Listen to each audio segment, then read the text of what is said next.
Today, we level up procedural texturing in Blender with better edge maps in 4 steps. First, we'll look at the traditional alternatives to our method and potential drawbacks. Second, I'll introduce the bevel node approach to edge maps.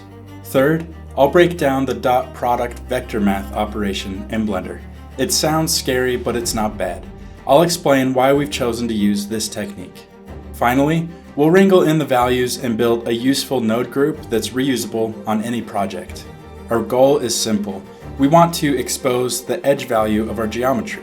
We want this map to be procedural and to offer a full range of coverage for ultimate flexibility. If your first thought is to use a pointiness value, you're not alone. The pointiness value can be found within the geometry texture node. When fed through a map range node, it can be a crude method of identifying creases and valleys within your mesh. Even after remapping or clamping the range, however, the results can often be full of artifacts and may not offer the range of flexibility that we're after. The next method is to use the ambient occlusion node. This is a powerful node used to identify the shadowy areas of a mesh where 2 surfaces come close together.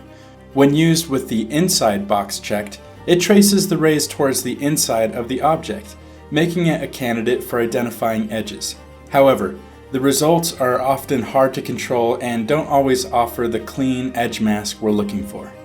Those are a few of the traditional approaches to edge masking in Blender. Now, I'd like to show you how to get a clean, consistent edge mask on even the trickiest models. This is what I'm calling the bevel node approach. First, we'll need the bevel node. At its core, the bevel node is an unaltered copy of an object's normal information. This is essentially a vector number, or a number containing 3 values.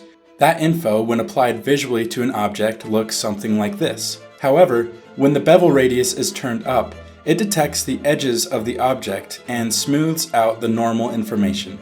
The result is a smooth, seemingly beveled edge when rendering.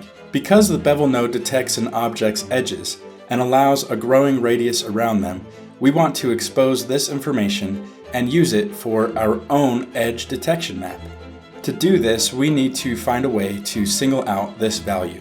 This is where we get to step 3, the dot product node. What is it and why are we using it? Remember when I said the bevel node is basically an object's normal information with the added functionality of locating and altering edge data? What if we took the actual object normal data and compared it against the bevel node data? Essentially, the identical sets of normal vectors will, for the sake of this visualization, cancel each other out, leaving us with the only thing that stands, the edge information and radius control from the bevel node. So how do we do that? We need the incredibly useful vector math operation called the dot product. What is the dot product? The dot product, or scalar product, is an algebraic operation that takes 2 sequences of numbers, in our case 2 vector numbers, indicating the normal data from the object. It then returns a single number. Input 2 sets of vector numbers and get 1 value. This single value is our almost perfect edge mask.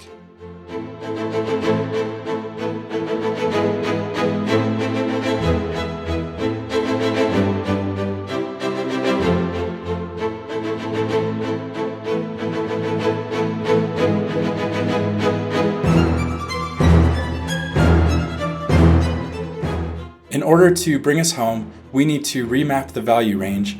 We could do this with the appropriately named map range node. Plug the value into value and clamp the range down until you get the perfect edge mask. At this point, you may also want to invert the result. You could do this with the map range node, or you can just add an invert node. Notice you may need to tweak the radius of the bevel node as well, depending on the scale of your object. And there you go. It's not much, but it's a great starting point for texturing a variety of objects. With 4 simple nodes, you have a repeatable approach to perfect edge maps in Blender. Layer with any kind of noise or grunge for limitless texturing applications. You may be thinking, why is this so complicated? Why can't it just be a single node? Well, now it is. You can group what you've made here and reuse it in future projects, with the added benefit of actually knowing how things work under the hood. If you didn't follow along, feel free to pick up my version of the Edge Mask node in the description of this video. I know every YouTube video on the planet ends like this, but please consider subscribing.